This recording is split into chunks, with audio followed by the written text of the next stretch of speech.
ದೇವರ ಅತಿ ಪರಿಶುದ್ಧವಾದ ಮಹೋನ್ನತ ನಾಮಕ್ಕೆ ಮಹಿಮೆ ಉಂಟಾಗಲಿ. Amen, amen, amen. Praise the lord. Okay, ಕಳೆದ ಎರಡು ಕ್ಲಾಸ್ಗಳಲ್ಲಿ ನಾವು ದೇವರ ವಾಕ್ಯಕ್ಕೆ ನಮ್ಮ ಪ್ರತಿಕ್ರಿಯೆ ಯಾವ ರೀತಿ ಇರಬೇಕು ಎಂಬುದನ್ನು ನಾವು ಧ್ಯಾನಿಸ್ತಾ ಇದ್ದೀವಿ. ಪ್ರತಿಕ್ರಿಯೆ ಅಂದರೆ ರೆಸ್ಪಾನ್ಸ್, ಅದಕ್ಕೆ ದೇವರ ವಾಕ್ಯ ನಮ್ಮೊಂದಿಗೆ ಮಾತನಾಡುವಾಗ ಅದಕ್ಕೆ ನಮ್ಮ ಪ್ರತಿಕ್ರಿಯೆ ಹೇಗಿರಬೇಕು ಅದನ್ನು ನಾವು ಧ್ಯಾನಿಸ್ತಾ ಇದ್ದೀವಿ. ಮೊದಲನೇದಾಗಿ ನಾವು ಅರಿತುಕೊಂಡಿದ್ದು 2 ಕ್ಲಾಸ್ಗಳಲ್ಲಿ ದೇವರ ವಾಕ್ಯವನ್ನು ಆಲಿಸುವಾಗ ಅದನ್ನು ನಾವು ಸ್ವೀಕರಿಸಬೇಕು. ಆಮೆನ್. ಈಗ ನೋಡಿ, ಪ್ರತಿದಿನ ನಮಗೆ ವಾಕ್ಯಗಳು ಬರ್ತಾ ಇದೆಯಾ? ಯಾವುದೋ ಒಂದು ರೀತಿಯಲ್ಲಿ ದೇವರು ಕಳಿಸ್ಕೊಡ್ತಾ ಇದ್ದಾರೆ ಅಲ್ವಾ? ಯಾವುದೋ ಒಂದು ರೀತಿಯಲ್ಲಿ ಯಾರ ಮುಖಾಂತರ ಆದ್ರೂ ದೇವ್ರೇನ್ ಮಾಡ್ತಾರೆ? ಕಳಿಸ್ಕೊಡ್ತಾರೆ, ನಮಗೆ ಕಳಿಸ್ಕೊಡ್ತಾರೆ. Price the lord. ಆದ್ರೆ ನಾವೇನ್ ಮಾಡ್ತೀವಿ ಅಂತ ಹೇಳಿದ್ರೆ, ನಾವು ಅದನ್ನ ಸ್ವೀಕಾರ ಮಾಡ್ಕೊಳ್ಳೋದಿಲ್ಲ. We are not accepting the word of God. ದೇವರ ವಾಕ್ಯವನ್ನ ನಾವೇನ್ ಮಾಡೋದಿಲ್ಲ, ಅದನ್ನ ಸ್ವೀಕಾರ ಮಾಡ್ಕೊಳ್ಳೋದಿಲ್ಲ. ಈಗ ಉದಾಹರಣೆಗೆ, ನಿಮ್ಮ ಮನೆಗೆ ಯಾರಾದರೂ ನೀವು ಕೊಟ್ಟಿರುವಂತಹ ಹಣ ಅಂತ ತಿಳ್ಕೊಳ್ಳೋಣ, ನೀವು ಕೊಟ್ಟಿರುವಂತಹ ಹಣ ಅವರು ತಗೊಂಬಂದು ಮನೆಗೆ ವಾಪಸ್ ಕೊಡ್ತಾ ಇದ್ದಾರೆ. ಸ್ವಲ್ಪ ದೊಡ್ಡ ಅಮೌಂಟ್ ಇರ್ಬೋದು ಅಥವಾ ಸಣ್ಣ ಅಮೌಂಟ್ ಇರ್ಬೋದು. ಅದನ್ನು ನಿಮಗೆ ವಾಪಸ್ ಕೊಟ್ಟಾಗ ನೀವು ಅದನ್ನೇನು ಮಾಡ್ಕೊಳ್ಬೇಕು? ಸ್ವೀಕಾರ ಮಾಡಿಕೊಂಡಾಗ ಮಾತ್ರ. ಹೌದು ಅಲ್ವಾ? ಸ್ವೀಕಾರ ಮಾಡಿಕೊಂಡ್ರೆ ಮಾತ್ರ ಅದು ನಿಮ್ಮ ಮನೆಗೆ ಒಳಗಡೆ ಬರುತ್ತೆ. ಇಲ್ಲ ಅಂದ್ರೆ ಒಳಗಡೆ ಬರೋದಿಲ್ಲ. ಬರುತ್ತಾ? ಬರಲ್ಲ. ಅದೇ ರೀತಿ ನೀವು ಪರಮ ಪ್ರಸಾದವನ್ನು ತಗೊಳ್ತೀರಾ, ಅಲ್ಲಿ ದೇವಾಲಯಕ್ಕೆ ಹೋಗ್ತೀರಾ, ಬಲಿಪೂಜೆಗಳಿಗೆ ಪಾಲ್ಗೊಳ್ತೀರಾ. ನಂತರ ಪರಮ ಪ್ರಸಾದವನ್ನು ನೀವು ಸ್ವೀಕಾರ ಮಾಡಿಕೊಂಡ್ರೆ ಮಾತ್ರ ಯಾಜಕರು ನಿಮ್ಮ ನಾಲಿಗೆ ಮೇಲೆ ಪರಮ ಪ್ರಸಾದವನ್ನು ಇಡ್ತಾರೆ. ಇಲ್ಲ ಅಂತ ಹೇಳಿದ್ರೆ ಬಲವಂತವಾಗಿ ಎಲ್ಲರೂ ಇಟ್ಟಿದುಂಟಾ? ಬಲವಂತವಾಗಿ ಅಥವಾ ಕೆಳಗಡೆ ಮಲಗಿಸಿ ಬಾಯಿ ತೆಗೆದು ಬಾಯಿಯನ್ನ ಸೀಳಿ ಇಲ್ಲ ನೀನು ತಗೊಳ್ಳೇಬೇಕು ಅಂತ ಹೇಳಿ ಬಲವಂತ ಮಾಡಿ ಏನಾದರೂ ಬಾಯವಡೆ ಇಟ್ಟಿದುಂಟಾ? ಇಲ್ಲ. ಸ್ವೀಕಾರ ಮಾಡ್ಕೊಳ್ಬೇಕು. ದೇವರ ವಾಕ್ಯಗಳನ್ನ ಸ್ವೀಕಾರ ಮಾಡಿಕೊಂಡಾಗ ಮಾತ್ರ ಅದು ನಮ್ಮಲ್ಲಿ ಕಾರ್ಯ ಮಾಡುತ್ತೆ. ಇಲ್ಲ ಅಂದ್ರೆ ಕಾರ್ಯ ಮಾಡಲ್ಲ. ನಮ್ಮ ಕುಟುಂಬದಲ್ಲೂ ಮಾಡಲ್ಲ, ನಮ್ಮ ಜೀವನದಲ್ಲೂ ಕೂಡ ಅದು ಮಾಡೋದಿಲ್ಲ. Praise the lord. ಅದೇ ರೀತಿಯಾಗಿ ಈಗ ಯಾರೋ ಒಬ್ರು ನಿಮಗೆ ಕಾಲ್ ಮಾಡ್ತಾ ಇದ್ದಾರೆ, ಫೋನ್ ಮಾಡ್ತಾ ಇದ್ದಾರೆ. ಜಸ್ಟ್ ಹಾಗೆ ನಾವು ನಮ್ಮ ದೈನಂದಿನ ಜೀವನದ ಬಗ್ಗೆ ಒಂದು ಹೋಲಿಕೆಯನ್ನು ನಾನು ಕೊಡ್ತಾ ಇದ್ದೀನಿ. ಈಗ ಯಾರೋ ಒಬ್ಬರು ಫೋನ್ ಮಾಡ್ತಾ ಇದ್ದಾರೆ, ನಿಮಗೆ ಫೋನ್ ಮಾಡಿದಾಗ ಅದು ರಿಂಗ್ ಆಗುವಂತ ಸೌಂಡ್, ಶಬ್ದ ನಿಮಗೆ ಕೇಳಿಸುತ್ತಾ? ಕೇಳಿಸುತ್ತೆ. ಯಾರು ಕರೆ ಮಾಡ್ತಾ ಇದ್ದಾರೆ ಅನ್ನೋದು ಕೂಡ ನಿಮಗೆ ಗೊತ್ತಿರುತ್ತೆ. ನಿಮ್ಮ ನಂಬರ್ ಸೇವ್ ಮಾಡಿದರೆ ಯಾರು ಕರೆ ಮಾಡ್ತಾ ಇದ್ದಾರೆ ಅನ್ನೋದು ಕೂಡ ಗೊತ್ತಿರುತ್ತೆ, ಯಾರು ಫೋನ್ ಮಾಡ್ತಾರೆ ಅನ್ನೋದು ಗೊತ್ತಿರುತ್ತೆ. ನೀವು ಹಾಗೇ ನೋಡ್ಕೊಂಡಿದ್ರೆ ನೀವು ಅವರೊಂದಿಗೆ ಮಾತನಾಡಲಿಕ್ಕೆ ಸಾಧ್ಯನಾ? ಸಾಧ್ಯ ಇಲ್ಲ. ಅದನ್ನೇನ್ ಮಾಡ್ಬೇಕು? ನೀವು ಅದನ್ನೇನ್ ಮಾಡ್ಬೇಕು? ನಾವು ಆನ್ಸರ್ ಮಾಡೋದನ್ನ ಮುಂಚಿತವಾಗಿ ಅದನ್ನೇನ್ ಮಾಡ್ಬೇಕು? ಸ್ವೀಕಾರ ಮಾಡ್ಕೊಳ್ಬೇಕು. ಆ ಕರೆಯನ್ನ ನೀವು ಸ್ವೀಕಾರ ಮಾಡಿದ ಮೇಲೆ ನೀವು ಮಾತಾಡ್ತಿರೋ, ನೀವು ಕೇಳಿಸ್ಕೊಳ್ತಿರೋ, ಅದು ನಿಮಗೆ ಸೇರಿದು. ಮೊದಲು ಏನ್ ಮಾಡ್ಬೇಕು? You have to receive the call. ಕರೆಕ್ಟಾ? ಮೊದಲು ನೀವು ರಿಸೀವ್ ಮಾಡಬೇಕು, ಕರೆನ ರಿಸೀವ್ ಮಾಡಬೇಕು. ಬೇಡ ಅಂತ ಹೇಳಿದ್ರೆ ಅದು ರಿಸೀವ್ ಮಾಡೋ ಅವಶ್ಯಕತೆ ಇಲ್ಲ ಅಲ್ವಾ? Praise the lord. ನಾವು ತುಂಬಾ ಜನಕ್ಕೆ ಕಾಲ್ ಮಾಡ್ತೀವಿ, ಅವ್ರು ರಿಸೀವ್ ಮಾಡಲ್ಲ. ಕೆಲವು ಟೈಮಲ್ಲಿ ಗೊತ್ತಿರುತ್ತೆ, ಕೆಲವು ಟೈಮಲ್ಲಿ ಗೊತ್ತಿರಲ್ಲ, ಕೆಲವು ಟೈಮಲ್ಲಿ ಫೋನ್ ಸೈಲೆಂಟ್ ಆಗಿರುತ್ತೆ ಅಥವಾ ಬ್ಯುಸಿ ಇರ್ತಾರೆ. ಆಗ ಮಾತಾಡಕ್ಕೆ ಆಗೋದಿಲ್ಲ. ಅದೇ ರೀತಿಯಾಗಿ ದೇವರ ವಾಕ್ಯ ನಮ್ಮ ಕಿವಿಗೆ ಬಿದ್ದ ತಕ್ಷಣ ಅದನ್ನು ನಾವೇನ್ ಮಾಡ್ಕೊಳ್ಬೇಕು? ಅಂಗೀಕಾರ ಮಾಡ್ಕೊಳ್ಬೇಕು, ಸ್ವೀಕಾರ ಮಾಡ್ಕೊಳ್ಬೇಕು. ಅಂದ್ರೆ ರಿಸೀವ್ ಮಾಡ್ಕೊಳ್ಬೇಕು. Price the lord. ಓಕೆ, ಎರಡನೇ ಪ್ರತಿಕ್ರಿಯೆ ಹೇಗಿರಬೇಕು ಅಂತ ಹೇಳಿದ್ರೆ, ಯಾವ ಪ್ರತಿಕ್ರಿಯೆ ನಾವು ಮಾಡಬೇಕು ಅಂತ ಹೇಳಿದ್ರೆ, ದೇವರ ವಾಕ್ಯವನ್ನು ಕೇಳಿಸಿಕೊಂಡ ತಕ್ಷಣ ಅದನ್ನು ಸ್ವೀಕಾರ ಮಾಡಿಕೊಂಡು ಅದನ್ನು ನಂಬಬೇಕು. ನಂಬಬೇಕು ಅಂದರೆ ವಿಶ್ವಾಸಿಸಬೇಕು. ಹೌದು, ಇದು ನನ್ನ ಜೀವನದಲ್ಲಿ ಕಾರ್ಯ ಮಾಡುತ್ತೆ ಅನ್ನೋದನ್ನ ವಿಶ್ವಾಸಿಸಬೇಕು. ಮೊದಲನೇದು ಏನು ಮಾಡಬೇಕು? ಸ್ವೀಕಾರ. ಎರಡನೇದು ನಂಬಬೇಕು. ಒಂದು ವಾಕ್ಯ ಓದೋಣ. ಪ್ರೇಷಿತರ ಕಾರ್ಯಕಲಾಪಗಳ ಗ್ರಂಥ, ಬುಕ್ ಆಫ್ ಆಕ್ಟ್ಸ್, ಚಾಪ್ಟರ್ 4, 4ನೇ ಅಧ್ಯಾಯ, ವಾಕ್ಯ 1ರಿಂದ 4 ತನಕ ಓದೋಣ. 1ರಿಂದ 4 ನಿಧಾನಕ್ಕೆ ಓದಿ. ಪೇತ್ರ ಮತ್ತು ಯೋಹಾನ ಜನರನ್ನು ಉದ್ದೇಶಿಸಿ ಇನ್ನು ಮಾತನಾಡುತ್ತಿದ್ದರು. ಆಗ ಯಾಜಕರು, ಮಹಾದೇವಾಲಯದ ದಳಪತಿಗಳು, ಸದ್ದುಕಾಯರು ಅಲ್ಲಿಗೆ ಬಂದರು. ಯೇಸುವಿನ ಪುನರುತ್ಥಾನದ ಆಧಾರದ ಮೇಲೆ ಮೃತರಾದ ಎಲ್ಲರೂ ಪುನರುತ್ಥಾನ ಹೊಂದುವರು ಎಂದು ಈ ಇಬ್ಬರು ಪ್ರೇಷಿತರು ಬೋಧಿಸುತ್ತಿದ್ದರು. ಇದನ್ನು ಕೇಳಿ ಸಿಟ್ಟುಗೊಂಡಿದ್ದ ಅವರು ಪೇತ್ರ ಯೋಹಾನರನ್ನು ಬಂಧಿಸಿದರು. ಆಗಲೇ ಹೊತ್ತು ಮೀರಿದ್ದರಿಂದ ಮಾರನೆಯ ದಿನದವರೆಗೆ ಅವರನ್ನು ಸೆರೆಯಲ್ಲಿಟ್ಟರು. ಆದರೆ ಪ್ರೇಷಿತರ ಬೋಧನೆಯನ್ನು ಕೇಳಿದ ಅನೇಕರು ವಿಶ್ವಾಸಿಗಳಾದರು. ಭಕ್ತ ವಿಶ್ವಾಸಿಗಳ ಸಂಖ್ಯೆ ಸುಮಾರು 5,000ಕ್ಕೆ ಏರಿತು. ಓಕೆ, ಇಲ್ಲಿ ಒಂದು ವಾಕ್ಯವನ್ನು ನಾವು ಧ್ಯಾನ ಮಾಡ್ತಾ ಹೋಗೋಣ.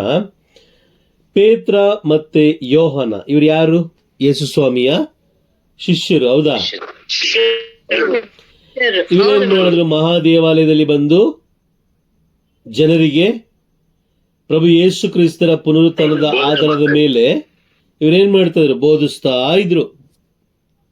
ಈಗ ನಮಗೂ ಯಾವ ಆಧಾರದ ಮೇಲೆ ಬೋಧಿಸಕ್ಕೆ ಹೇಳಿರೋದು ದೇವರು? ಯಾವ ಆಧಾರದ ಮೇಲೆ ಗೊತ್ತಾ? ಯಾವ ಆಧಾರದ ಮೇಲೆ ಪ್ರಭು ಯೇಸು ಕ್ರಿಸ್ತರು ಬೋಧಿಸಕ್ಕೆ ನಮಗೆ ಹೇಳಿರೋದು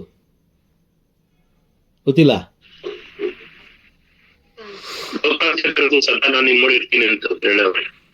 ಯಾವ ಆಧಾರದ ಮೇಲೆ? ನೋಡಿ, ನಾವೆಲ್ಲ ಬೈಬಲ್ ನೋಡಿ, ನಾವೆಲ್ಲರೂ ರೋಮನ್ ಕಥೋಲಿಕ ಕ್ರೈಸ್ತರು ಅಲ್ವಾ? ನಾವೆಲ್ಲ ರೋಮನ್ ಕಥೋಲಿಕ ಕ್ರೈಸ್ತರು, ಹುಟ್ಟದಾಗ್ಲಿಂದಲೇ ಕ್ರೈಸ್ತರು. ಬಟ್ ಆದ್ರೆ ನಮಗೆ ಗೊತ್ತಿಲ್ಲ ಯಾವ ಆಧಾರದ ಮೇಲೆ ಬೋಧನೆ ಮಾಡ್ಲಿಕ್ಕೆ ಹೇಳಿದ್ದಾರೆ ಅನ್ನೋದೇ ನಮಗೆ ಗೊತ್ತಿಲ್ಲ. ಇವತ್ತಿನವರೆಗೂ ಗೊತ್ತಿಲ್ಲ ನಮಗೆ ಯಾವ ಆಧಾರದ ಮೇಲೆ ನಾವು ಬೋಧಿಸ್ಬೇಕು ಅಂತ ಹೇಳಿದ್ರೆ, ಪ್ರಭು ಯೇಸು ಕ್ರಿಸ್ತರ ಪುನರುತ್ಥಾನದ ಆಧಾರದ ಮೇಲೆ ನಾವು ದೇವರ ವಾಕ್ಯವನ್ನು ಬೋಧಿಸಬೇಕು. ಪುನರುತ್ಥಾನ ಆಗಿದ್ದು ಒಬ್ಬರೇ ಪುನರುತ್ಥಾನರಾಗಿದ್ದು. ಯಾರದು? ಪ್ರಭು ಯೇಸು ಕ್ರಿಸ್ತರು ಪುನರುತ್ಥಾನರಾದ ಮೇಲೆ ಅವ್ರು ಏನ್ ಮಾಡಿದ್ರು? ಸ್ವರ್ಗಾರೋಹಣರಾದ್ರು. ಪುನರುತ್ಥಾನ ಆದ್ಮೇಲೆ ಅವ್ರು ಏನ್ ಮಾಡ್ತಾ ಇದಾರೆ? ಮತ್ತೆ ಹಿಂತಿರುಗಿ ಬರ್ತಾ ಇದ್ದಾರೆ, ನ್ಯಾಯ ತೀರ್ಪಿಗಾಗಿ ಬರ್ತಾ ಇದ್ದಾರೆ. ನೋಡಿ, ಇವತ್ತಿನವರೆಗೂ ನಮಗೆ ಗೊತ್ತೇ ಇಲ್ಲ. ಆದ್ರೂ ಕೂಡ ನಾವು ಹೆಸರಿಗೆ ಕ್ರೈಸ್ತರು. ಪುನರುತ್ಥಾನದ ಆಧಾರದ ಮೇಲೆ ಯೇಸು ಸ್ವಾಮಿ ನಮಗೆ ಏನಂತ ಹೇಳಿದ್ರು ಗೊತ್ತಾ? ನಮಗೆ ಏನಂತ ಹೇಳಿದ್ರು ಅಂತ ಹೇಳಿದ್ರೆ, ಪುನರುತ್ಥಾನದ ಮೇಲೆ ಹೇಳಿದ್ದು ಲೋಕದ ಕಟ್ಟ ಕಡೆಗೆ ಹೋಗ್ರಿ, ಶುಭ ಸಂದೇಶವನ್ನು ಸಾರ್ರಿ. ಯಾವುದದು ಶುಭ ಸಂದೇಶ? ಪ್ರಭು ಯೇಸು ಕ್ರಿಸ್ತರು ಪುನರುತ್ಥಾನರಾಗಿದ್ದಾರೆ, ಸ್ವರ್ಗಾರೋಹಣರಾಗಿದ್ದಾರೆ, ಮತ್ತೆ ಅವರು ಹಿಂತಿರುಗಿ ಬರ್ತಾರೆ ನ್ಯಾಯ ತೀರ್ಪಿಗಾಗಿ. ಆಮೆನ್. ಇದು ಶುಭ ಸಂದೇಶ. ಮತ್ತೆ ಶುಭ ಸಂದೇಶ ಅಂದ್ರೆ ಏನು? ದೇವರು ನಿಮ್ಮ ಮನೆಯನ್ನ ಆಶೀರ್ವದಿಸ್ತಾರೆ, ದೇವರು ನಿಮಗೆ 2 ಮನೆ ಕೊಡ್ತಾರೆ, ದೇವರು ನಿಮಗೆ ಮಕ್ಕಳು ಕೊಡ್ತಾರೆ, 2 ಅಲ್ಲ 10 ಮಕ್ಕಳು ಕೊಡ್ತಾರೆ, ಒಬ್ಬೊಬ್ಬರಿಗೆ ಒಂದೊಂದು ಒಳ್ಳೆ ಇನೋವಾ ಕಾರ್ ಕೊಡ್ತಾರೆ, ಒಬ್ಬೊಬ್ಬರು ಕೆಲವು ಜನರಿಗೆ ಸ್ವಲ್ಪ ಚೆನ್ನಾಗಿರೋರಿಗೆ BMW ಕೊಡ್ತಾರೆ. ಇದಾ ಶುಭ ಸಂದೇಶ? ಮತ್ತೆ ಯಾವುದು ಶುಭ ಸಂದೇಶ? ಪಾಯಿಂಟ್ ನಂಬರ್ 1, ಪ್ರಭು ಯೇಸು ಕ್ರಿಸ್ತರು ಪುನರುತ್ಥಾನರಾದರು.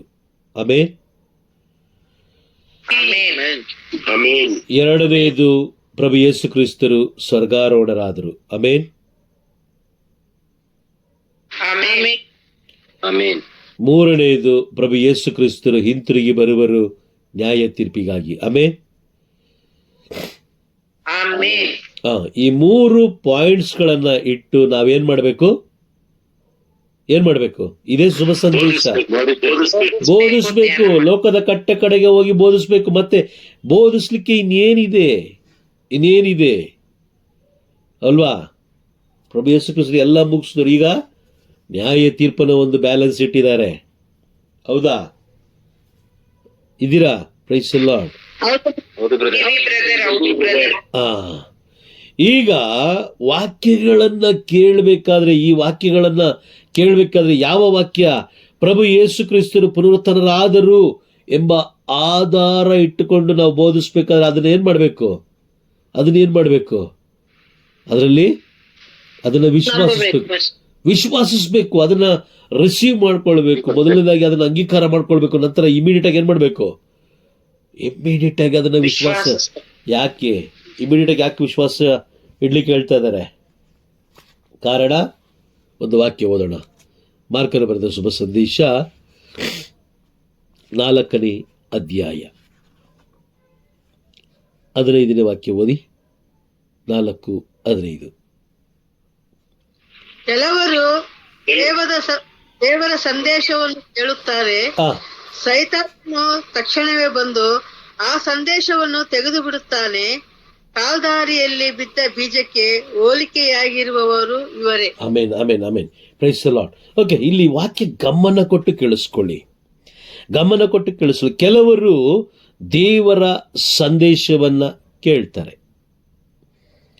ಮೊದಲ ಪ್ರತಿಕ್ರಿಯೆ ಏನು? ಸಂದೇಶ ಕೇಳುವಾಗ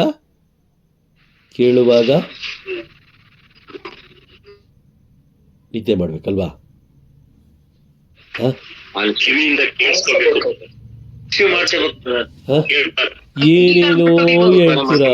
ಏನೇನೋ ಹೇಳ್ತೀರಾ. ಈಗ ನಿನ್ನೆ ಕ್ಲಾಸು, ಈಗಲೂ ಹೇಳಿದೆ ನಾನು, ವಾಕ್ಯ ನೀವು ಕೇಳಿಸಿಕೊಳ್ಳುವಾಗ ಏನ್ ಮಾಡ್ಬೇಕು? ಮೊದಲನೇದಾಗಿ ಸ್ವೀಕಾರ ಮಾಡ್ಕೊಳ್ಬೇಕು. ಆಮೇನ್. ಮೊದಲು ಸ್ವೀಕಾರ. ಎರಡನೇದು ವಿಶ್ವಾಸಿಸ್ಬೇಕು. ಇಮಿಡಿಯೇಟ್ ಆಗಿ ವಿಶ್ವಾಸಿಸ್ಬೇಕು. ಯಾಕೆ ಅದನ್ನ ಆ ವಾಕ್ಯದಲ್ಲಿ ವಿಶ್ವಾಸ ಇಡಬೇಕು ಅಂತ ಹೇಳಿದ್ರೆ, ಇಲ್ಲಿ ವಾಕ್ಯ ನೋಡಿ, ಗಮನ ಕೊಟ್ಟು ನೋಡಿ. ಕೆಲವರು ದೇವರ ಸಂದೇಶವನ್ನು ಕೇಳುತ್ತಾರೆ. ಸೈತಾನನು 1 ವಾರ ಆದ ಮೇಲೆ ಬಂದು ಆ ಸಂದೇಶವನ್ನ ತೆಗೆದು ಬಿಡ್ತಾನೆ. ಹೌದಾ? ಹೌದು Can you read, Lima sister, can you read once again? ನಿಮ್ಮ ಬೈಬಲ್ ನೋಡಿ. ಸೈತಾನನು 1 ವಾರ ಆದ ಮೇಲೆ ಬಂದು ಸಂದೇಶವನ್ನು ತೆಗೆದು ಬಿಡ್ತಾನೆ ಅಂತ ನಿಮ್ಮ ಬೈಬಲ್ ಅಲ್ಲಿ ಇದೆಯಾ? ಲಿಮಾ ಸಿಸ್ಟರ್ ಇದೆಯಾ? Praise the lord. ವಾಕ್ಯ ಏನಿದೆ? ಏನು, ಯಾವ ತರ ಇದೆ? ಲಿಮಾ ಸಿಸ್ಟರ್, ಯಾವ ತರ ಇದೆ ವಾಕ್ಯ ನಿಮ್ಮಲ್ಲಿ? ಕೇಳಿಸ್ಕೊಳ್ತಾ ಇದ್ದೀರಾ? ಒಂದು ವಾರ ಅಂತ ಇಲ್ಲ ಬ್ರದರ್. ದೆನ್ ಏನಂತ ಇದೆ? ತಕ್ಷಣವೇ ಬಂದು ಆ ಸಂದೇಶವನ್ನು ತೆಗೆದು ಬಿಡುತ್ತಾನೆ ಅಂತ ಇದೆ. ಲಿಮಾ ಸಿಸ್ಟರ್ ಮೈಕ್ ಅಂದ್ರೆ ನೆಟ್ವರ್ಕ್ ಸಮಸ್ಯೆ ಇದೆ, ಅಲ್ಲಿ ಸ್ವಲ್ಪ ನೆಟ್ವರ್ಕ್ ಸಮಸ್ಯೆ ಇದೆ. Price the lord. ಓಕೆ, ಸೈತಾನ ಏನ್ ಮಾಡ್ತಾನೆ? ತಕ್ಷಣವೇ ಬಂದು ತೆಗೆದು ಬಿಡುತ್ತಾನೆ. ತಕ್ಷಣವೇ ಬಂದು ತೆಗೆದು ಬಿಡ್ತಾನೆ. ನೋಡಿ, ಅವನು ಎಷ್ಟು ಹುಷಾರಿದಾನೆ ನೋಡಿ. ಇವರು ವಿಶ್ವಾಸಿಸಿದ್ರೆ ಏನಾಗುತ್ತೆ? ಆ ವಾಕ್ಯಗಳಲ್ಲಿ ಕಾರ್ಯ ಮಾಡುತ್ತೆ. ಆಮೇನ್. ಕಾರ್ಯ ಮಾಡುತ್ತದು. ಅರ್ಥ ಆಗ್ತಾ ಇದೆಯಾ? ಈ 2 ಪಾಯಿಂಟ್ ತುಂಬಾ ತುಂಬಾ ತುಂಬಾ ತುಂಬಾ ತುಂಬಾ ಮುಖ್ಯ ಒಬ್ಬ ಕ್ರೈಸ್ತನಿಗೆ. ಅದಕ್ಕೋಸ್ಕರನೇ ನಾವು ಚರ್ಚ್ಗಳಲ್ಲಿ ಬೈಬಲ್, ದೇವರ ಸಂದೇಶ ಓದಬೇಕಾದ್ರೆ ಜನರನ್ನ ಸ್ವಲ್ಪ ಪರೀಕ್ಷೆ ಮಾಡಿ ನೋಡಿ. ಮರದ ಮೇಲೆ ಕುಳಿತ ಮಂಗನ ತರ ಅವರು ಆ ಕಡೆ ನೋಡ್ಕೊಂಡು ಈ ಕಡೆ ನೋಡ್ಕೊಂಡು ಅದು ಮಾಡ್ಕೊಂಡು ಇದು ಮಾಡ್ಕೊಂಡು ಅವರದೇ ಆದ ಲೋಕದಲ್ಲಿ ಇರ್ತಾರೆ. ನೋಡಿ, ಬೇಕಾದ್ರೆ ಪರೀಕ್ಷೆ ಮಾಡಿ ನೋಡಿ. ಯಾವುದೇ ಚರ್ಚ್ಗೆ ಹೋಗಿ ನೀವು, ಎಷ್ಟೇ ದೊಡ್ಡ ಚರ್ಚ್ಗೆ ಹೋಗಿ, ಎಷ್ಟೇ ಸಣ್ಣ ಚರ್ಚ್ಗೆ ಹೋಗಿ, ದೇವರ ಶುಭ ಸಂದೇಶವನ್ನ ಅಂದ್ರೆ ದೇವರ ಶುಭ ಸಂದೇಶದ ವಾಕ್ಯಗಳನ್ನು ಓದಬೇಕಾದ್ರೆ ಆ ಮನುಷ್ಯರನ್ನ ಪರೀಕ್ಷೆ ಮಾಡಿ ನೋಡಿ. ಮರದ ಮೇಲೆ ಕುಳಿತುಕೊಂಡಿರುವ ಮಂಗನ ಹಾಗೆ ಈ ಕಡೆ ನೋಡೋದು, ಆ ಕಡೆ ನೋಡೋದು, ಅದು ಮಾಡೋದು, ಇದು ಮಾಡೋದು ಮಾಡಲ್ಲ. ಬ್ರದರ್, ಖಂಡಿತವಾಗಿ ಎಲ್ಲರೂ ಮಾಡ್ತಾರೆ ಬ್ರದರ್, ಎಲ್ಲರೂ ಮಾಡ್ತಾರೆ. ಕಾರಣ ಏನಂತ ಹೇಳಿದ್ರೆ ಆ ಸ್ವರ ದೇವರ ವಾಕ್ಯ ನಿಮ್ಮ ಕಿವಿಗೆ ಬೀಳಬಾರ್ದು. ಆ ಬಿದ್ದರೂ ಕೂಡ ಅದನ್ನು ನೀವು ಸ್ವೀಕಾರ ಮಾಡ್ಕೊಳ್ಬಾರ್ದು. ಸ್ವೀಕಾರ ಮಾಡ್ಕೊಂಡ್ರು ಕೂಡ ಅದರಲ್ಲಿ ನೀವು ವಿಶ್ವಾಸ ಇಡಬಾರ್ದು. ಆ ಒಂದು ಸೆಕೆಂಡ್ ಗ್ಯಾಪ್ ಅಲ್ಲಿ ಸೈತಾನ ಏನ್ ಮಾಡ್ತಾನೆ? ತೆಗೆದು ಬಿಡ್ತಾನೆ ತಕ್ಷಣ. ಅದಕ್ಕೆ ಚರ್ಚಿಗೆ ನಾವೇನ್ ಮಾಡ್ತೀವಿ, 8 ಗಂಟೆ ಬಲಿ ಪೂಜೆ ಅಂದ್ರೆ 8:05 ಪೆದ್ರ ತರ ಒಳಗಡೆ ಹೋಗ್ತೀವಿ. ಆಚೆ ಬರ್ಬೇಕಾದ್ರೆ ಹುಚ್ಚರ ತರ ಏನೂ ಗೊತ್ತಿಲ್ಲದೆ, ಏನೂ ಅರಿವಿಲ್ಲದೆ ಹುಚ್ಚರ ತರ ಆಚೆ ಬರ್ತೀವಿ. ಪೆದ್ರ ತರ ಟೈಮ್ ಸೆನ್ಸ್ ಇಲ್ಲದೆ ಒಳಗಡೆ ಹೋಗ್ತೀವಿ. ಯಾವುದೇ ರೀತಿಯಾದ ಸಿದ್ಧತೆ ಇಲ್ಲದೆ ಒಳಗಡೆ ಹೋಗ್ತೀವಿ. ವಾಪಸ್ ಬರ್ಬೇಕಾದ್ರೆ ಹುಚ್ಚರ ತರ. ಹುಚ್ಚರಿಗೆ ಏನು ಅರಿವಿರೋದಿಲ್ಲ, ಹುಚ್ಚರಿಗೆ ಅರಿವಿರೋದಿಲ್ಲ. Praise the lord. ಹಾಗಾಗಿ ಅರಿವಿಲ್ಲದೆ ನಾವು ಹುಚ್ಚರಂತೆ ಆಚೆ ಬರ್ತೀವಿ. ಆಚೆ ಬರ್ಬೇಕಾದ್ರೆ ಯಾರೋ ಒಬ್ರು ಕ್ಯಾಂಡಲ್ ಹಿಡ್ಕೊಂಡಿರ್ತಾರೆ. ಈ ಕ್ಯಾಂಡಲ್ ರೋಮ್ ದೇಶದಿಂದ ಬಂದಂಥದ್ದು ಅಥವಾ ಇಸ್ರಾಯೇಲಿಂದ ಬಂದಂಥದ್ದು, ಇದು ದೇವರ ಕೈಯಿಂದ ಬಂದಂಥದ್ದು. ಇದನ್ನ ತಗೊಂಡೋಗಿ ನೀವು ಮನೆಗೆ ಹಚ್ಚಿದ್ರೆ ಖಂಡಿತವಾಗ್ಲೂ ನಿಮ್ಗೆ ಒಳ್ಳೇದಾಗುತ್ತೆ ಅಂತ ಹೇಳಿದ ತಕ್ಷಣ ಅದನ್ನ ನಾವು ಪರ್ಚೇಸ್ ಮಾಡ್ತೀವ ಮಾಡಲ್ಲ? ಅಂದ್ರೆ ಅರ್ಥ ಏನು? ಇದರ ಅರ್ಥ ಏನು? ಸೈತಾನ ಅಲ್ಲಿ ನಮಗೆ ಕಾರ್ಯ ಮಾಡಿ ಆಗೋಯ್ತು. ನಮ್ಮನ್ನ ಝೀರೋ ಇಟ್ಬಿಟ್ಟ. ಅದಕ್ಕೋಸ್ಕರನೇ ಇಲ್ಲಿ ತುಂಬಾ ಮುಖ್ಯವಾಗಿ ನಾವು ನೋಡ್ಬೇಕಾಗಿರೋದು ಇಷ್ಟೇನೆ. ಅಲ್ಲಿ ನೋಡಿ, ಪೇತ್ರ ಮತ್ತೆ ಯೋಹಾನ ಜನರನ್ನು ಉದ್ದೇಶಿಸಿ ಮಾತನಾಡುತ್ತಿದ್ದರು. ಆಗ ಯಾಜಕರು ಪಾಪ ಅವ್ರೇನ್ ಮಾಡಿದ್ರು? ಯಾಜಕರ ಮುಖಾಂತರ ಸೈತಾನ ಏನ್ ಮಾಡ್ತಾನೆ? ಕಾರ್ಯ ಮಾಡ್ತಾನೆ ಕೆಲವು ಬಾರಿ. ಹೌದಾ? ನೋಡಿ, ಅವರು ಯೇಸು ಸ್ವಾಮಿಯ ಪುನರುತ್ಥಾನದ ಆಧಾರದ ಮೇಲೆ ಮೃತರಾದ ಎಲ್ಲರೂ ಪುನರುತ್ಥಾನ ಹೊಂದುವರು. ಇದೇ ಸತ್ಯ. ಏನು? ಪ್ರಭು ಯೇಸು ಕ್ರಿಸ್ತನ ಪುನರುತ್ಥಾನ ಆಧಾರದ ಮೇಲೆ ಮರಣ ಹೊಂದುವ ಪ್ರತಿಯೊಬ್ಬರು ಏನಾಗ್ತಾರೆ?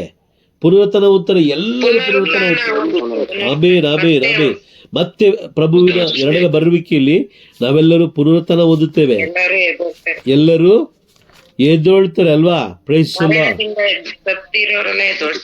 ಸತ್ತಿರೋರೆಲ್ಲ ಎದ್ದೊಳ್ತಾರೆ ಅಂದ್ರೆ ಪುನರುತ್ಥಾನರಾಗ್ತಾರೆ. ಅದಕ್ಕೋಸ್ಕರ ನಾವು ಪ್ರಾರ್ಥನೆ ಮಾಡಬೇಕು. ನೋಡಿ, ಬೇಕಾದ್ರೆ ಒಂದು ವಾಕ್ಯ ಓದಿ, ಅದಕ್ಕೊಂದು ಆಧಾರ ವಾಕ್ಯ ಓದಿ. 1 ಥೆಸಲೋನಿಯರಿಗೆ ಬರೆದ ಪತ್ರ 5ನೇ ಅಧ್ಯಾಯ ವಾಕ್ಯ 10 ಓದೋಣ. ವಾಕ್ಯ 10 ಓದಿ. 5:10. ಯೇಸು ಕ್ರಿಸ್ತರು ಮರಳಿ ಬರುವಾಗ ನಾವು ಮೃತರಾಗಿದ್ದರೂ ಜೀವಂತವಾಗಿದ್ದರೂ ಅವರೊಡನೆ ನಾವು ಜೀವಿಸಬೇಕೆಂದು ನಮಗಾಗಿ ಅವರು ಸಾವನ್ನಪ್ಪಿದರು. ನೋಡಿ, ನಾವು ಜೀವಿಸ್ಬೇಕು ಅನ್ನೋ ಕಾರಣಕ್ಕೋಸ್ಕರ ಅವ್ರೇನ್ ಮಾಡಿದ್ರು? ಮರಣ ಹೊಂದಿದ್ರು. ಕರೆಕ್ಟಾ? ಇದ್ದೀರಾ? ಎಲ್ಲರೂ ಇದ್ದೀರಾ? ಆಮೇನ್. ನೋಡಿ, ಇಲ್ಲಿ ಯೇಸು ಸ್ವಾಮಿಯ ಪುನರುತ್ಥಾನದ ಆಧಾರದ ಮೇಲೆ ಹಾಗೂ ಮೃತರಾದ ಎಲ್ಲರೂ ಪುನರುತ್ಥಾನ ಹೊಂದುವರು ಎಂದು ಅವರೇನ್ ಮಾಡಿದ್ರು? ಬೋಧಿಸಿದ ತಕ್ಷಣ ಸೈತಾನ ಏನ್ ಮಾಡ್ದ? ಯಾಜಕರ ಮುಖಾಂತರ ಕಾರ್ಯ ಮಾಡಲಿಕ್ಕೆ, ಯಾಜಕರು ಮತ್ತು ಸದ್ದುಕಾಯರ ಮುಖಾಂತರ, ದಳಪತಿಗಳ ಮುಖಾಂತರ ಅವನು ಕಾರ್ಯ ಮಾಡ್ದ. ಇವರು ಈ ವಾಕ್ಯದಲ್ಲಿ ವಿಶ್ವಾಸ ಇಟ್ರೆ ಇವ್ರೇನಾಗ್ತಾರೆ? ಇವರೆಲ್ಲರೂ ಪುನರುತ್ಥಾನ ಹೊಂದುತ್ತಾರೆ. ಆಮೇಲೆ ನರಕ ಏನಾಗುತ್ತೆ? ಖಾಲಿ ಇರುತ್ತೆ. ಹಾಗಾಗಿ ನಾನು ಏನ್ ಮಾಡ್ಬೇಕು? ನಾನು ಸ್ವಲ್ಪ ಕೆಲಸ ಮಾಡ್ಬೇಕಂತ ಹೇಳಿ ಅವ್ರೇನ್ ಮಾಡ್ತಾರೆ? ಯಾಜಕರು, ದಳಪತಿಗಳು ಹಾಗೂ ಸದ್ದುಕಾಯರ ಮುಖಾಂತರ ಅಲ್ಲಿ ಕಾರ್ಯ ಮಾಡ್ತಾನೆ.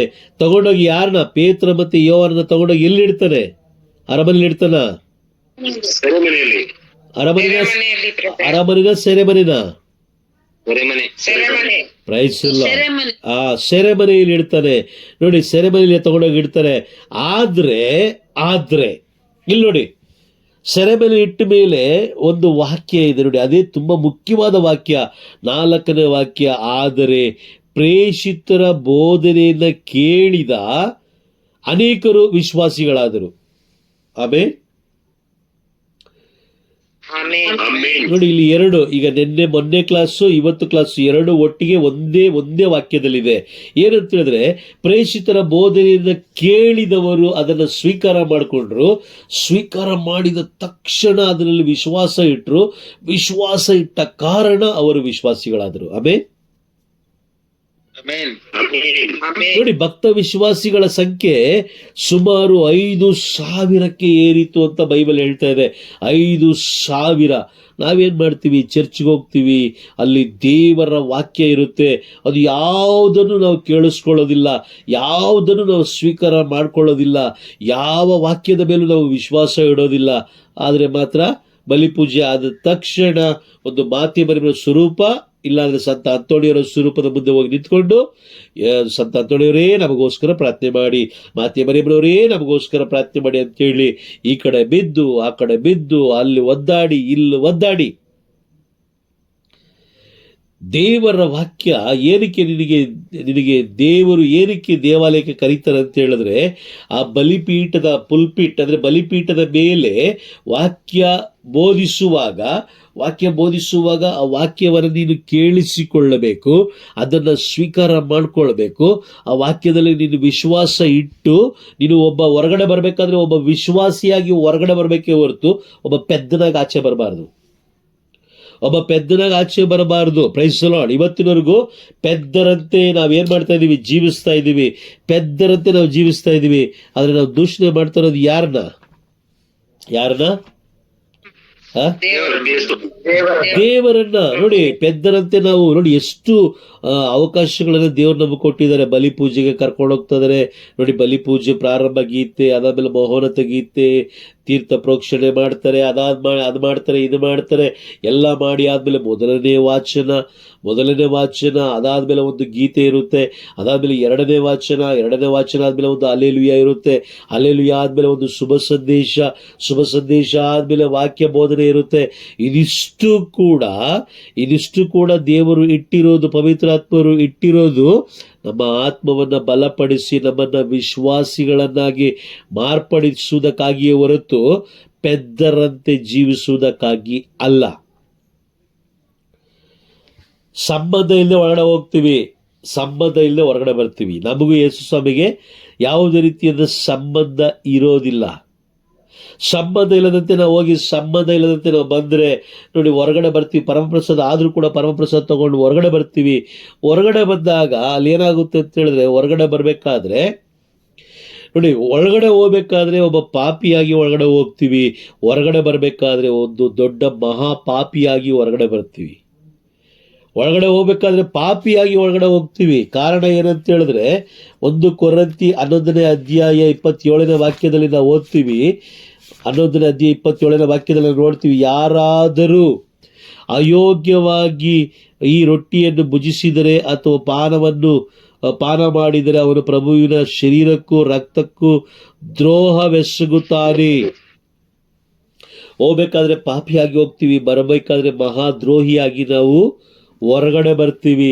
ಮಹಾದ್ರೋಹಿಯಾಗಿ ಹೊರಗಡೆ ಬಂದ ಮೇಲೆ ನಾವು ಕುಟುಂಬದಲ್ಲಿ ಹೇಗಿರ್ಬೇಕಾಗುತ್ತೆ? ಮಹಾದ್ರೋಹಿಯಾಗಿಯೇ ಇರಬೇಕಾಗುತ್ತೆ. ಹೌದಾ?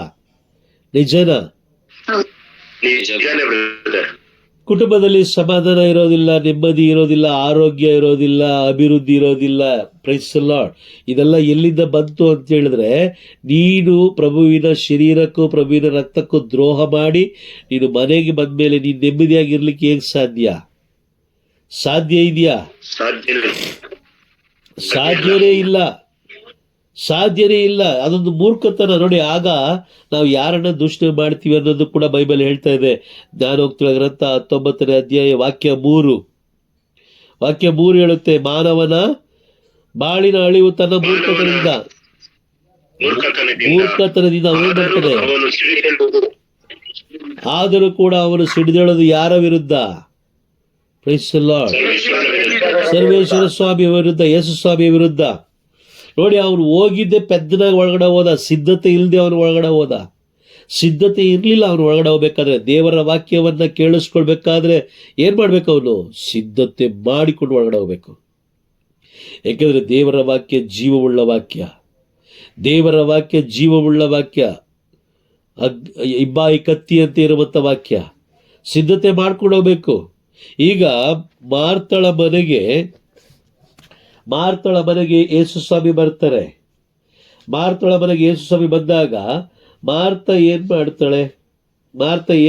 ಈಗ ಯೇಸು ಸ್ವಾಮಿನ ಕರೆದಿದ್ಯಾರು ಮನೆಗೆ? ಸ್ವಾಮಿ ನಮ್ಮ ಮನೆಗೆ ಬನ್ನಿ ಅಂತ ಕರೆದಿದ್ಯಾರು? ಮಾರ್ತ ಅಲ್ವಾ? ಮಾರ್ತ ಕರೆದಿದ್ದು. ಕರೆದ ಮೇಲೆ ಈಕೆ ಏನ್ ಮಾಡಕ್ ಹೋಗ್ತದಾರೆ? ಯೇಸು ಸ್ವಾಮಿ ಮನೆಗೆ ಬಂದಿದ್ದಾರೆ, ಖುಷಿ, ಏನಾದ್ರೂ ಅಡಿಗೆ ಮಾಡಿ ತಿನ್ನಿಸ್ಬಿಡೋಣ ಅನ್ನೋ ಒಂದು ಆಲೋಚನೆ. ಅಯ್ಯೋ, ಊಟ ಕೊಡ್ಬೇಕು, ಅವ್ರಿಗೆ ರುಚಿಯಾಗಿ ಕೊಡ್ಬೇಕು, ಒಳ್ಳೊಳ್ಳೆ ರುಚಿ ಕೊಡ್ಬೇಕು ಅನ್ನೋದು ಯಾರ ಆಲೋಚನೆ? ಮಾರ್ತಳ ಆಲೋಚನೆ. ಆದ್ರೆ ಮರಿಯ ತನ್ನ ಸಹೋದರಿಯ ಆಲೋಚನೆ ಆ ರೀತಿ ಇರಲಿಲ್ಲ. ಓಡ್ಬೋದು ಎಲ್ಲಿ ಕೂತ್ಕೊಳ್ತಾಳೆ? ಪ್ರಭು ಯೇಸು ಕ್ರಿಸ್ತರ ಯೇಸು ಸ್ವಾಮಿ ಬಳಿಲಿ ಕೂತ್ಕೊಳ್ತಾಳೆ. Praise the Lord. ಯೇಸು ಸ್ವಾಮಿ ಬಳಿಲಿ ಕೂತ್ಕೊಳ್ತಾಳೆ. ಆಕೆಗೆ ಬೇಕಾಗಿದ್ದೇನು? ದೊಡ್ಡವಳಿಗೆ ಬೇಕಾಗಿದ್ದು ಶಾರೀರಿಕ ಆಹಾರ. ಆಕೆ ಆಲೋಚನೆ ಆ ರೀತಿ ಇತ್ತು. ಆದರೆ ತಂಗಿಗೆ ಆ ರೀತಿ ಇರಲಿಲ್ಲ. ಇವತ್ತು ನಮ್ಮ ಕುಟುಂಬದಲ್ಲೂ ಅದೇ ಥರ ಅಲ್ವಾ? ಗಂಡ ಸೇವೆ ಮಾಡಕ್ ಹೋದ್ರೆ ಹೆಂಡತಿ ಏನ್ ಮಾಡ್ತಾಳೆ? ಬ್ಯೂಟಿ ಪಾರ್ಲರ್ಗೆ ಹೋಗ್ತಾಳೆ ಅಲ್ವಾ? ಹೌದು. ಗಂಡ ಸೇವೆ ಮಾಡಕ್ ಹೋದ್ರೆ ಹೆಂಡತಿ ಬ್ಯೂಟಿ ಪಾರ್ಲರ್ಗೆ ಹೋಗ್ತಾಳೆ, ಅಥವಾ ಹೆಂಡತಿ ಸೇವೆ ಮಾಡಕ್ ಹೋದ್ರೆ ಗಂಡ ಬಾರ್ಗೆ ಹೋಗ್ತಾನೆ, ಅಥವಾ ಬೇರೆ ಬೇರೆ ಚಟಗಳಿಗೆ ಹೋಗ್ತಾನೆ. ಇದೇ ವ್ಯತ್ಯಾಸ. ಲೋಕದ ಆತ್ಮಕ್ಕೂ ಪವಿತ್ರಾತ್ಮರಿಗೂ ವ್ಯತ್ಯಾಸ ಇರುವಷ್ಟು ದೇವರ ಆತ್ಮಕ್ಕೂ ಇರುವ ವ್ಯತ್ಯಾಸ ಇಷ್ಟೇ. ಎರಡು ಹೊಂದಾಣಿಕೆ ಆಗ್ಬೇಕಂದ್ರೆ ಇಬ್ರು ಕುತ್ಕೊಂಡು ಪ್ರಾರ್ಥಿಸ್ಬೇಕು. ಇಬ್ರು ಕುಳಿತುಕೊಂಡು ಗಂಭೀರವಾಗಿ ಪ್ರಾರ್ಥಿಸ್ಬೇಕು. ಸುಮ್ಮನೆ ತಮಾಷೆಯಿಂದ ಅಲ್ಲ. ಯೇಸು ಸ್ವಾಮಿ ನೋಡಿ, ಇಲ್ಲಿ ಏನ್ ಹೇಳ್ತಾರೆ? ಪ್ರೇಷಿತರ ಕಾರ್ಯಕಲಾಪಗಳಲ್ಲಿ 16ನೇ ಅಧ್ಯಾಯ ವಾಕ್ಯ 31ರಲ್ಲಿ 16:31 ಹೇಳ್ತಾರೆ. ವಾಕ್ಯ ಓದಿ, ಅದು 16:31 ಓದಿ.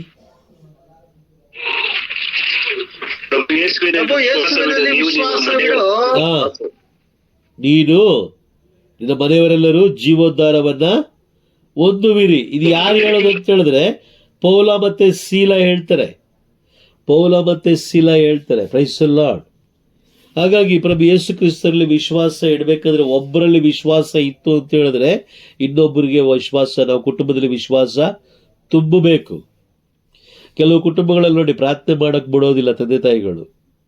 ನೀನು ಎಷ್ಟು ಮಾಡ್ತೀವೋ ಅಷ್ಟೇ. ಯಾರೋ ಹೇಳಿದ್ರಂತೆ, ಜಾಸ್ತಿ ಪ್ರಾರ್ಥನೆ ಮಾಡಿದಷ್ಟು ಕಷ್ಟ ಜಾಸ್ತಿ ಬರುತ್ತೆ ಅಂತ. ನಿಜನಾ?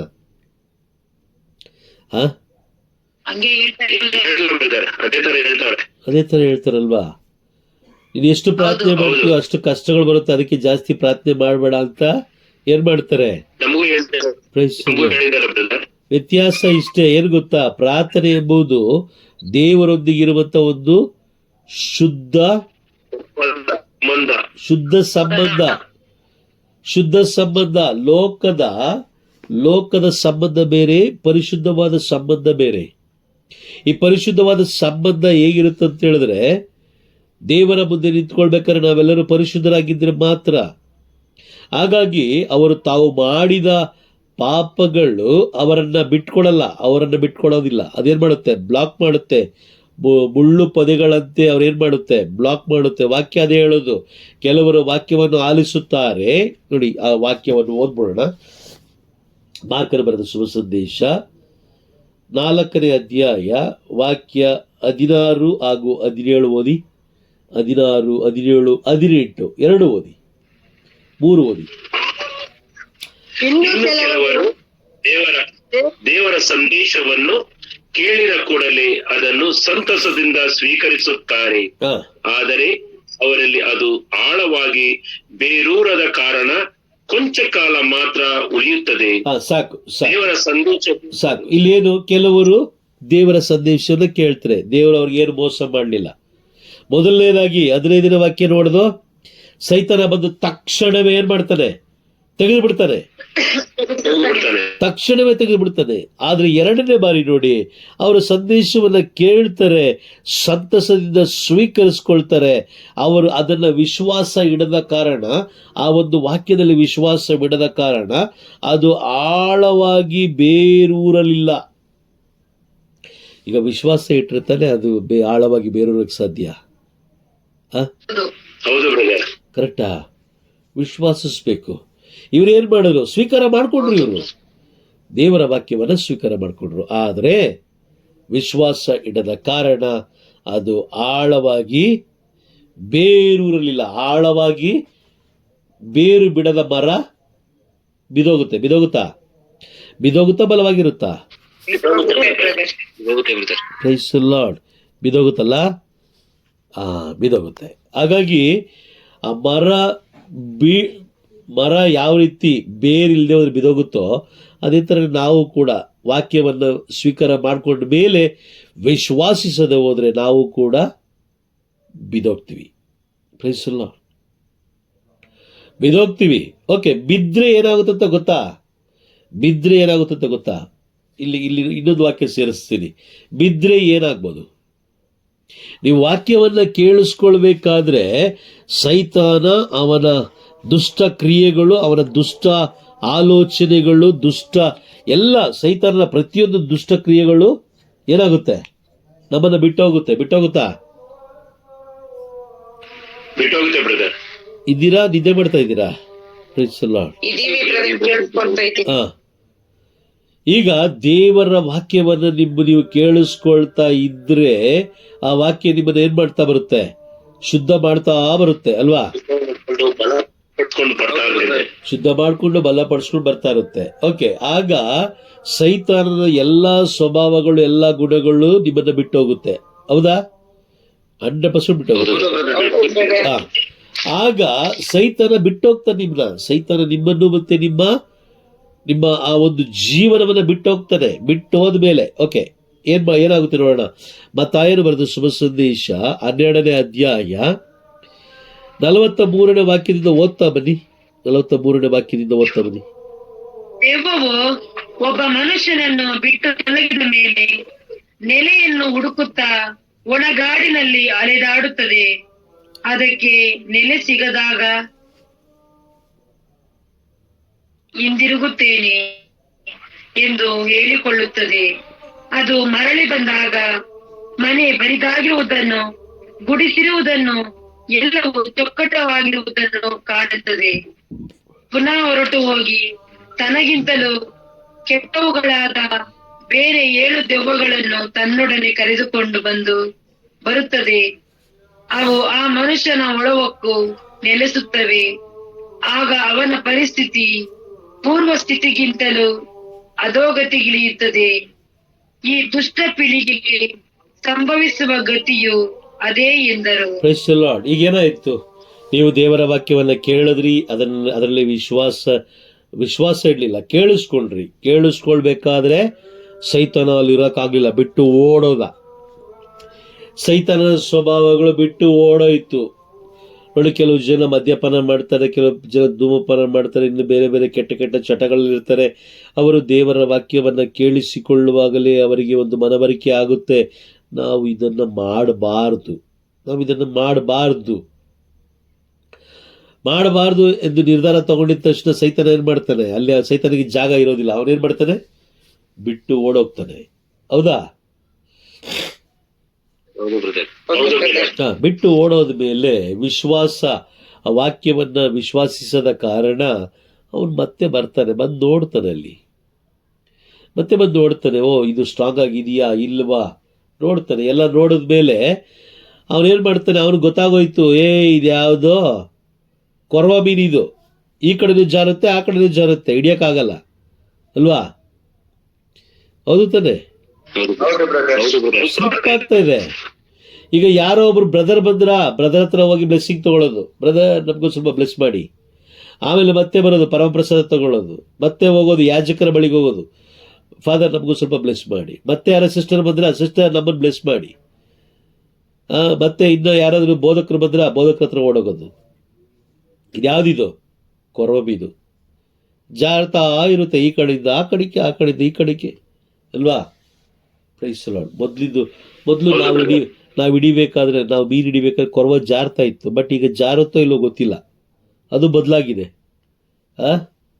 ಅದರ ಮೀನುಗಳ ಆ ಒಂದು ಜೀವನ ಶೈಲಿನೂ ಬದಲಾಗಿರ್ಬೋದು ಮೋಸ್ಟ್ಲಿ. ಅಲ್ವಾ? ಹೇಳೋಕ್ಕಾಗಲ್ಲ.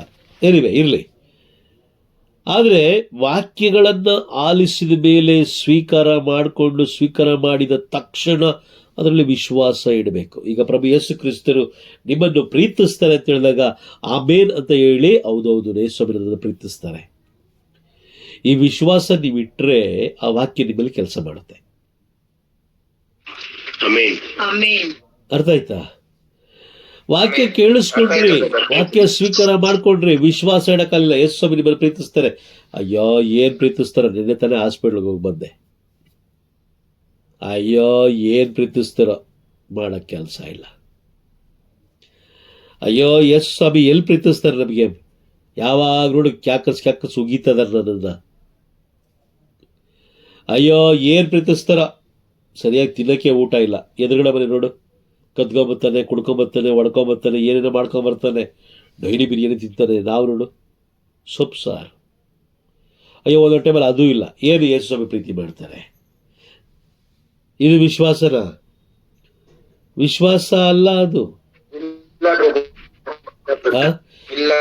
ಫಿಲಿಪ್ಪಿಯರಿಗೆ ಬರೆದ ಪತ್ರ, ಇವತ್ತು ವಾಕ್ಯ ಹಾಕಿದ್ದೆ ನಾನು. ಇವತ್ತು ಹಾಕಿದ ವಾಕ್ಯ ಯಾರಾದ್ರೂ ಓದ್ತೀರಾ? ಹೇಳ್ತೀರಾ ಯಾವುದಂತ? ಹೇಳ್ತೀರಾ? ಎಷ್ಟನೇ ವಾಕ್ಯ, ಎಷ್ಟನೇ ಅಧ್ಯಾಯ ನಾನು ಹಾಕಿದೆ ಅಂತ ಗೊತ್ತಾ? Very good, super. ಗೊತ್ತಿಲ್ಲಲ್ಲ? ಓಕೆ, ಇರಲಿ, ತೊಂದರೆ ಏನಿಲ್ಲ. ನಾವೆಲ್ಲ ಅಷ್ಟು ಬ್ಯುಸಿಯಾಗಿದ್ದೀವಿ. ವಾಕ್ಯಕ್ಕೆ ಅಷ್ಟು ಮಹತ್ವ ಕೊಡ್ತೀವಿ, ಆದರೆ ಕ್ಲಾಸಲ್ಲಿ ಕುತ್ಕೊಳ್ತೀವಿ ಅಲ್ವಾ? ಓಕೆ, ವಾಕ್ಯ ಓದಿ. ಫಿಲಿಪ್ಪಿಯರಿಗೆ ಬರೆದ ಪತ್ರ 2ನೇ ಅಧ್ಯಾಯ ವಾಕ್ಯ 29.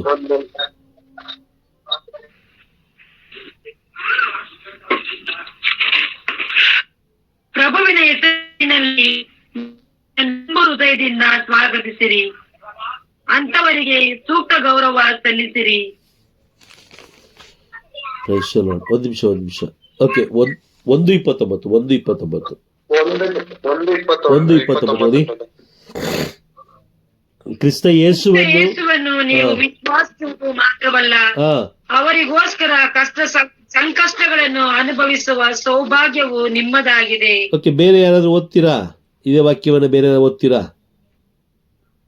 ಕ್ರಿಸ್ತ ಯೇಸುವನ್ನು ನೀವು ವಿಶ್ವಾಸುವುದು ಮಾತ್ರವಲ್ಲ. ಇದು ಬೇರೆ ಯಾರಾದ್ರೂ ಓದ್ಲಿ. ಕ್ರಿಸ್ತ ಯೇಸುವನ್ನು ನೀವು ವಿಶ್ವಾಸಿಸುವುದು ಮಾತ್ರವಲ್ಲ, ಅವರಿಗೋಸ್ಕರ ಸಂಕಷ್ಟಗಳನ್ನು ಅನುಭವಿಸುವ ಸೌಭಾಗ್ಯವು ನಿಮ್ಮದಾಗಿದೆ. ಆ ಬ್ಯಾಕ್ಗ್ರೌಂಡ್ ಸೌಂಡ್ ಜಾಸ್ತಿ ಇತ್ತು. ಓಕೆ, ಕ್ರಿಸ್ತ ಯೇಸುವನ್ನು ನೀವು ವಿಶ್ವಾಸಿಸುವುದು ಮಾತ್ರವಲ್ಲ, ಅವರಿಗೋಸ್ಕರ ಸಂಕಷ್ಟಗಳನ್ನು ಅನುಭವಿಸುವ ಸೌಭಾಗ್ಯವು ನಿಮ್ಮದಾಗಿದೆ. ನೋಡಿ, ಕಷ್ಟಗಳನ್ನು ಅನುಭವಿಸೋದು ಕೂಡ ಸೌಭಾಗ್ಯ ಅಂತೆ. ಯೇಸು ಸ್ವಾಮಿ ನಿಮ್ಮನ್ನು ಪ್ರೀತಿ ಮಾಡ್ತಾರೆ ಅಂತ ಹೇಳಿದಾಗ ಆಮೇನ್ ಅಂತ ಹೇಳಿ ಅದನ್ನು ಅಂಗೀಕಾರ ಮಾಡಿಕೊಂಡು ಇಮಿಡಿಯೇಟ್ ಆಗಿ ಅದರಲ್ಲಿ ವಿಶ್ವಾಸ ಇಡಬೇಕು. ಹೌದು, ಯೇಸು ಸ್ವಾಮಿ ನನ್ನ ಪ್ರೀತಿ ಮಾಡ್ತಾ ಇದ್ದಾರೆ. ಎಸ್, ನಿಜ, ನನಗೋಸ್ಕರ ಅವರು ಮರಣ ಹೊಂದಿದ್ರು, ನನಗೋಸ್ಕರ ಅವರು ಪುನರುತ್ಥಾನರಾದರು, ನನಗೋಸ್ಕರ ಅವರು ಮತ್ತೆ ಬರ್ತಾ ಇದ್ದಾರೆ. ಈ 3 ವಾಕ್ಯಗಳನ್ನ ಇಮ್ಮಿಡಿಯೇಟ್ ಆಗಿ ಆನ್ ದ ಸ್ಪಾಟ್ ಹೇಳ್ಬಿಡ್ಬೇಕು. ನಾವು ಮನಸ್ಸಲ್ಲಿ ಅನ್ಕೊಳ್ಬಿಡ್ಬೇಕು, ಯೇಸು ಸ್ವಾಮಿ ಬಂದಿದ್ದು ನನಗೋಸ್ಕರನೇ, ನನ್ನ ಪಾಪಗಳೆಲ್ಲ ಕ್ಷಮಿಸಿದ್ರು, ನನಗೋಸ್ಕರ ಪ್ರಾಣ ಕೊಟ್ಟರು, ಬಿಡುಗಡೆ ಕೊಟ್ಟರು, ರಕ್ಷಣೆ ಕೊಟ್ಟರು, ನಂತರ ಸ್ವರ್ಗಾರೋಹಣರಾದರು, ಮತ್ತೆ ವಾಪಸ್ ಬರ್ತಾ ಇದ್ದಾರೆ, ನನಗೋಸ್ಕರನೇ ಮತ್ತೆ ವಾಪಸ್ ಬರ್ತಾ ಇದ್ದಾರೆ.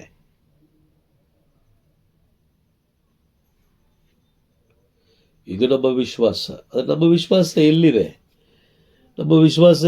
Price the lord. ನಮ್ಮ ವಿಶ್ವಾಸ, ನಿನ್ನ ನಿಧಿ ಎಲ್ಲಿರುವುದೋ ಅಲ್ಲೇ ಇರುವುದು ನಿನ್ನ ಹೃದಯ. ನಿನ್ನ ನಿಧಿ ಎಲ್ಲಿದೆ ಈಗ ಗೊತ್ತಾಗ್ತಾ ಇದೆ. ಎಲ್ಲಿದೆ ನಿನ್ನ ನಿಧಿ? ನಿನ್ನ ನಿಧಿ ಇರುವುದು ಭೂಲೋಕದಲ್ಲಿ.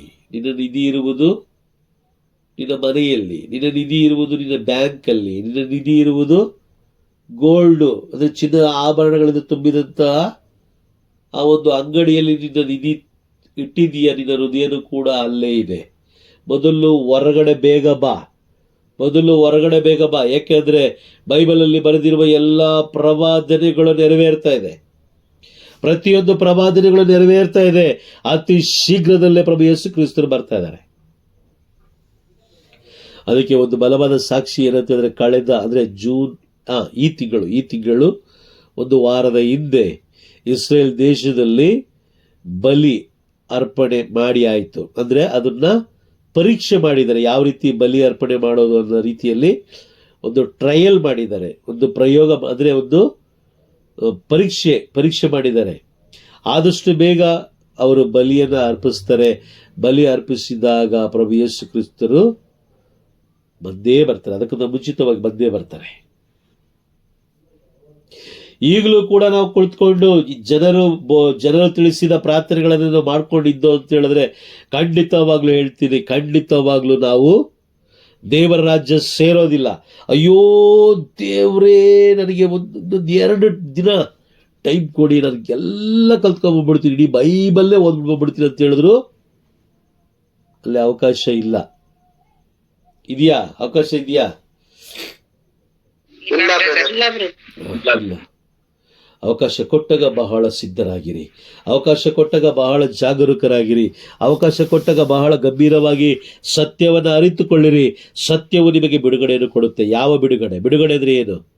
ಈ ಪರಲೋಕದ ಆಚಾರ ವಿಚಾರಗಳಿಂದ ಬಿಡುಗಡೆ ಕೊಡುತ್ತೆ. ಪಾಪದಿಂದ ಬಿಡುಗಡೆ, ಶಾಪದಿಂದ ಬಿಡುಗಡೆ, ಈ ಲೋಕದಿಂದ ಬಿಡುಗಡೆ ಕೊಡುತ್ತೆ. ಈ ಲೋಕದ ಎಲ್ಲ ವಿಷಯಗಳಿಂದ ಬಿಡುಗಡೆ ಕೊಟ್ಟಾಗ ನೀವು ಪರಲೋಕದ ವ್ಯಕ್ತಿಗಳಾಗ್ತೀರ, ಹೌದಾ? ನಾವೇನ್ ಮಾಡ್ತಾ ಇದೀವಿ ಈಗ? ನಾವೇನ್ ಮಾಡ್ತಾ ಇದೀವಿ ನಮಗೆ ಇನ್ನೂ ಗೊತ್ತಿಲ್ಲ. ಅಯ್ಯೋ, ಬರೋ ವರ್ಷ ಹೆಂಗಾದ್ರೂ ಮಾಡಿ ಒಂದು ಸೈಟ್ ತಗೊಳ್ಬೇಕು, ಬರೋ ವರ್ಷ ಹೆಂಗಾದ್ರೂ ಮಾಡಿ ಒಂದು ನೆಕ್ಲೆಸ್ ತಗೊಳ್ಬೇಕು, ಬರೋ ವರ್ಷ ಹೆಂಗಾದ್ರೂ ಮಾಡಿ ನನ್ನ ಮಗನಿಗೆ ಒಳ್ಳೆ ಕಾಲೇಜಲ್ಲಿ ಹಾಕ್ಬೇಕು, ಬರೋ ವರ್ಷ ಹೆಂಗಾದ್ರೂ ಮಾಡಿ ಒಳ್ಳೆ ಬಟ್ಟೆ ತಗೊಳ್ಬೇಕು, ಬರೋ ವರ್ಷ ಸ್ವಲ್ಪ ದುಡ್ಡು ಶೇಖರಣೆ ಮಾಡಿಟ್ಕೊಂಡು ನಿಮ್ಮ ಆಲೋಚನೆಯಲ್ಲೇ ಇರಬೇಡಿ. ಎಲ್ಲ ಪ್ರವಾದನೆಗಳು ನೆರವೇರಿ ಆಯಿತು, ಎಲ್ಲ ಪ್ರವಾದನೆಗಳು ನೆರವೇರಿ ಆಯಿತು. ಇನ್ನೂ ಕೂಡ ನೀನು ಸತ್ಯವನ್ನು ಅರಿತುಕೊಳ್ಳದೆ ನಿನ್ನ ಆತ್ಮವನ್ನು ಹಾಗೂ ನಿನ್ನ ಕುಟುಂಬದ ಆತ್ಮವನ್ನು ರಕ್ಷಿಸಿಕೊಳ್ಳದೆ ಕುಳಿತ ಜಾಗದಲ್ಲೇ ಕುಳಿತುಕೊಂಡು ಯಾರೋ ಒಬ್ಬ ವ್ಯಕ್ತಿ ಬರೆದುಕೊಟ್ಟ ಪ್ರಾರ್ಥನೆಯನ್ನೇ ನೀನು ಮಾಡಿಕೊಂಡಿದ್ದೆ ಅಂತ ಹೇಳಿದ್ರೆ ಖಂಡಿತವಾಗ್ಲೂ ನೀನು ನಿನ್ನ ಕುಟುಂಬದವರು ಪರಲೋಕ ಸೇರೋದಿಲ್ಲ. ಆದಷ್ಟು ಬೇಗ ಹೊರಗಡೆ ಬನ್ನಿ, ಆದಷ್ಟು ಬೇಗ ಹೊರಗಡೆ ಬನ್ನಿ. ದೇವರ ವಾಕ್ಯಗಳನ್ನು ಆಲಿಸಿರಿ, ಅದನ್ನು ಸ್ವೀಕಾರ ಮಾಡ್ಕೊಳ್ಳಿ, ಅದನ್ನು ವಿಶ್ವಾಸಿಸ್ರಿ. ಅದನ್ನೇ ಹೇಳೋದಿಲ್ಲ ಪ್ರಕಟಣೆ ಪುಸ್ತಕ 1ನೇ ಅಧ್ಯಾಯ 3ನೇ ವಾಕ್ಯ ಹೇಳೋದು ಅದೇ ಹೇಳ್ತಾ ಇದೆ ನೋಡಿ. ಬೇಕಾರೆ ಓದಿ, ಒಂದು ಪ್ರಕಟಣೆ 1ನೇ ಅಧ್ಯಾಯ ವಾಕ್ಯ 3 ಓದೋಣ.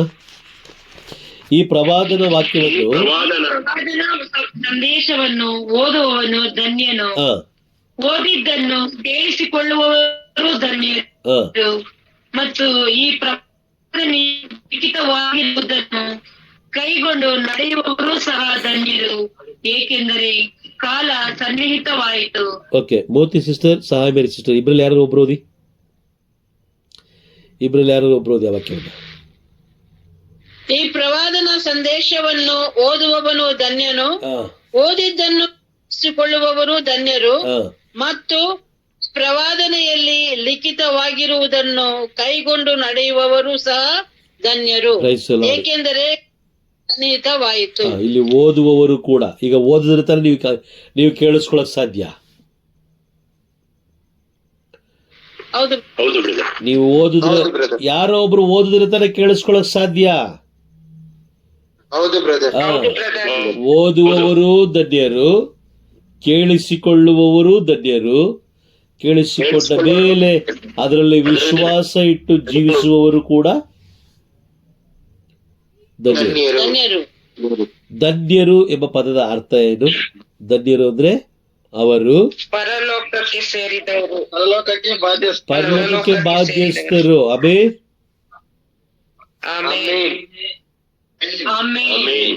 ಮೊದಲು ವಾಕ್ಯವನ್ನು ನಾವು ಆಲಿಸಬೇಕು. ಆಲಿಸಿದ ತಕ್ಷಣ ಅದನ್ನು ಇಮಿಡಿಯೇಟ್ ಆಗಿ ಸ್ವೀಕಾರ ಮಾಡ್ಕೊಳ್ಬೇಕು. ಸ್ವೀಕಾರ ಮಾಡಿದ ತಕ್ಷಣ ಅದರಲ್ಲಿ ವಿಶ್ವಾಸಿಸ್ಬೇಕು. ಇಲ್ಲಾಂದ್ರೆ ಸೈತಾನ ಏನ್ ಮಾಡ್ತಾನೆ? ತಕ್ಷಣ ಬಂದು ನೋಡಿ, ಚರ್ಚಿಗೆ ನಾವು ಒಳಗಡೆ ಹೋಗ್ತೀವಲ್ಲ, ಒಳಗಡೆ ಹೋಗಿ ಆಚೆ ಬರ್ಬೇಕಾದ್ರೆ ಸುಮ್ಮನೆ ಜಸ್ಟ್ ಆಗಿ ಪರೀಕ್ಷೆ ಮಾಡಿ ನೋಡಿ. ಮೊದಲನೇ ವಾಚನ ಏನಿತ್ತು ಸಿಸ್ಟರ್ ಅಂದ್ರೆ, ಯಾರು ಗೊತ್ತು, ಹೋಗಮ್ಮ. ಎರಡನೇ ವಾಚನ ಏನಿತ್ತು ಬ್ರದರ್? ನಾನು ಏನೋ ಟೆನ್ಷನ್ ಇದೆ, ಹೋಗಮ್ಮ.